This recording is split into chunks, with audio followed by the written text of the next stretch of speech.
نقاب ڈرامے کی نیکسٹ ایپیسوڈ تو بہت ہی زیادہ دھماکے دار ہونے والی ہے۔ ایمان کا تو تیمور اور اس کے گھر والوں کو پتہ چل ہی چکا ہے کہ یہاں سے کریکٹر اسیسینیشن کر کے نکالے جانے کے بعد ایمان نہ تو کمزور پڑی ہے نہ ہی گری ہے،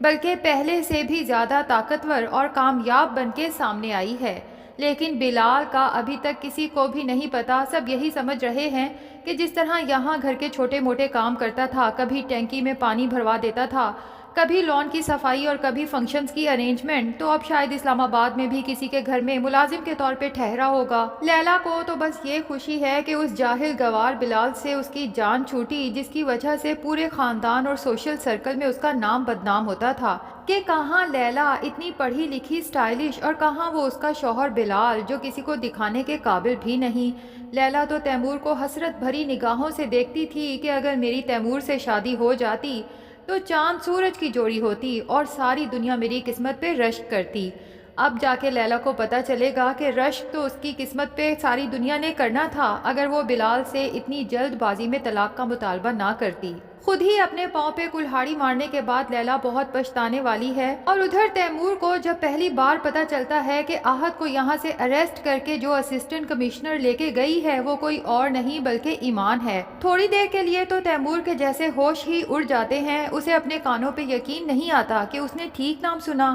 تیمور جو ایمان کو اتنے عرصے سے پاگلوں دیوانوں کی طرح تلاش کرتا پھر رہا تھا، اس کے تو فرشتوں کو بھی خبر نہیں تھی کہ ایمان اس طرح اس کے سامنے آ کھڑی ہوگی۔ ویسے تو تیمور ایک ڈھیٹ انسان ہے، تو اتنی جلدی تو وہ ایمان کا پیچھا چھوڑنے والا نہیں، بلکہ اب تو اسے ایمان میں مزید اٹریکشن محسوس ہوگی۔ جبکہ دوسری طرف بلال، جس نے ایمان کو وارن بھی کیا تھا کہ تیمور کے گھر والوں پہ ہاتھ ڈالنے سے پہلے جوش سے نہیں بلکہ ہوش سے کام لینا ہوگا، کیونکہ بلال کو اچھے سے پتا ہے، لیکن ایمان اپنی ضد یا شاید فرض کی وجہ سے فارم ہاؤس کو سیل اور آہت کو اریسٹ تو کر چکی ہے۔ اب بلال کو ایمان کی فکر لاحق ہو جاتی ہے، تبھی وہ اس کی سیکیورٹی مزید بڑھا دیتا ہے۔ لیکن ایمان کو یہ سب سیکیورٹی نہیں چاہیے، کیونکہ اسے تو خود پہ اعتماد ہے کہ اب جس پوسٹ پہ وہ کام کر رہی ہے، نہ تو اسے سیکیورٹی چاہیے اور نہ ہی کسی کی مدد۔ دوسری طرف تیمور فیصلہ کر لیتا ہے کہ آہت کو اریسٹ کر کے ایمان نے اپنی نوکری کو خطرے میں ڈال دیا ہے، لیکن اب جو بھی کرنا ہوگا صبح کرنا ہوگا۔ بہرحال جب وہ گھر پہنچتا ہے تو ایمان کے ہی خیالوں میں گم ہوتا ہے، جبکہ زارا اپنے شوہر کی رگ رگ سے واقف ہے تو وہ جان جاتی ہے کہ ایمان کو دیکھنے کے بعد تیمور ایک دفعہ پھر اس کے پیچھے پاگل ہونے والا ہے۔ تبھی اسے کالر سے پکڑتی ہے، آنکھوں میں آنکھیں ڈال کے کہتی ہے کہ آپ کی محبت میں پہلے ہی اپنے معیار سے بہت نیچے گر چکی ہوں، لیکن اب مجھ میں اس سے زیادہ نیچے گرنے کی ہمت نہیں ہے۔ اور پھر تیمور کو کھلے لفظوں میں وارن بھی کر دیتی ہے کہ ایمان کے ساتھ آپ نے پہلے جو کچھ بھی کیا، اب بھولنا مت کہ وہ پہلے سے زیادہ طاقتور بن چکی ہے۔ تو تیمور کو بھی اندازہ ہو جاتا ہے کہ زارا چپ ضرور تھی، لیکن تیمور کی ہر ایکٹیویٹی سے بہت اچھے سے واقف تھی۔ ادھر ایمان جب اگلے دن اپنے آفس پہنچتی ہے تو تیمور اس کے آفس پیچھے پہنچ جاتا ہے۔ ابھی ایمان اپنا بیگ رکھتی ہے کہ تیمور فوراً بول پڑتا ہے کہ اسسٹنٹ کمشنر بن گئی ہو۔ ایمان شدید غصے سے تیمور کی طرف دیکھتی ہے اور اسے وارن بھی کرتی ہے کہ شاید آپ کو اندازہ نہیں آپ کہاں کھڑے ہیں،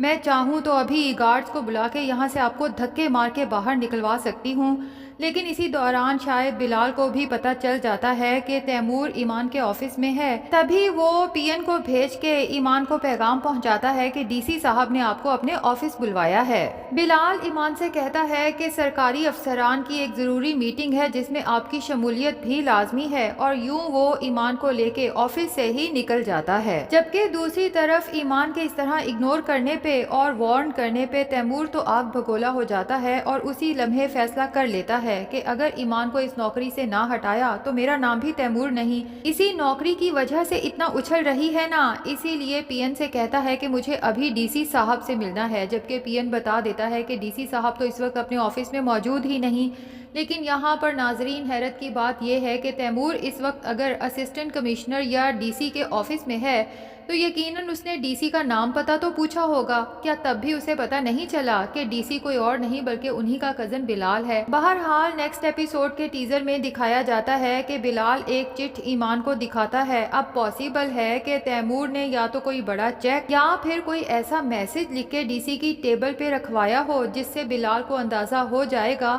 کہ تیمور اب ایمان کی جاب کے پیچھے ہے۔ دوسری طرف بلال جو ایمان کو جھوٹ بول کے آفس سے لے کے گیا تھا، اب کسی مال میں دونوں شاپنگ کرتے نظر آتے ہیں۔ ایمان بلال سے کہتی ہے کہ آپ مجھ سے جھوٹ بول کے مجھے یہاں لے کے آئے، جس پہ بلال کہتا ہے کہ آپ کو ساتھ لانا ضروری تھا، اور ویسے بھی اگر میں آپ کو سچ بتا دیتا تو کیا آپ میرے ساتھ یہاں آنے پہ مان جاتی؟ لیکن ساتھ ہی بتا دیتا ہے کہ ہماری سرکاری افسران کی میٹنگ بھی ہے لیکن اس میں کچھ دیر ہے، میں چاہتا ہوں کہ آپ اس کے لیے کچھ شاپنگ کر لیں، کوئی مناسب ڈریس دیکھ لیں، کیونکہ وہاں پہ تمام بڑے افسران موجود ہوں گے اور آپ کا پہلی بار ان سے انٹریکشن ہوگا۔ میں چاہتا ہوں آپ کی ڈریسنگ اور شخصیت ایسی ہو کہ پہلی نظر میں دیکھتے ساتھ ہی سب پہ آپ کی دھاک بیٹھ جائے۔ بہرحال اب اس آفیشیل میٹنگ یا شاید ڈنر پہ جب یہ دونوں پہنچتے ہیں تو ایمان بہت ہی اچھے سے تیار ہوتی ہے۔ بلال تو اسے دیکھتے کا دیکھتا رہ جاتا ہے لیکن ایمان کو شو نہیں کرانا چاہتا کہ ایمان کے لیے بلال کے دل میں کوئی فیلنگز ڈیولپ ہو رہی ہیں۔ دوسری طرف ایمان اپنے لیے کچھ کھانے کو لاتی ہے، اس میں بلیک پیپر ڈالنے لگتی ہے کہ وہ اڑ کے بلال کی آنکھوں میں چلی جاتی ہے۔